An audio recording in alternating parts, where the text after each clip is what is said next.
Honestly, sometimes I feel like I really need a diploma or something to just like the amount of therapy I have to give to people.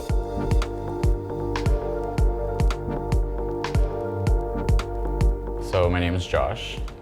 I started way too young doing escorting, and then that got me introduced to some shifty people that got me into doing porn. It's been kind of nice to like shift out of doing sex work and running TOMQ. It's kind of one of those things that feels like I've been in like this education mode, as if instead of going to school, I went and did sex work. So when we were creating TOMQ, we wanted something that was going to be accessible for everyone. TOMQ was kind of based around that on-the-move project, right? People are constantly moving around, constantly trying to find new ways to make more money, find better clients, build those like long-term relationships. And it definitely works better when you're traveling. However, not everyone's bilingual. Not everyone can trust the systems that are out there. So we wanted it to be accessible for everybody, but we wanted it to be someplace safe. So we came up with the online platform, so then that way people can go onto the website, look for the city that they may be going into, translate the entire website for them, so that way if they are French speaking and they're coming to Toronto and they need anything, they can read it and understand where they're going and find the resources that they're looking for.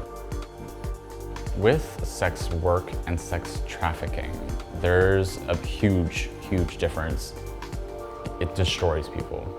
It doesn't do any good for anybody. If you're the sex worker in that scenario, odds are you're not the one making the money. There's a huge difference between wanting to do sex work and being forced into it. Being forced into anything is just wrong. And sex trafficking is that in a nutshell.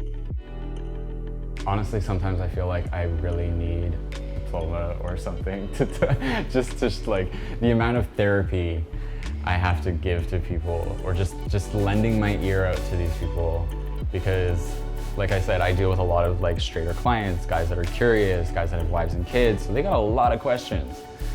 I love those clients because a lot of the time we can waste 3 hours talking, and I'm fine with that. It's hard to imagine something that has never existed before. I think it's freedom for a lot of us. As much as I would love to say that it would look amazing, and I'm sure one day we'll get there and it will be amazing. But I think we got a lot of work to do before we can even paint that picture.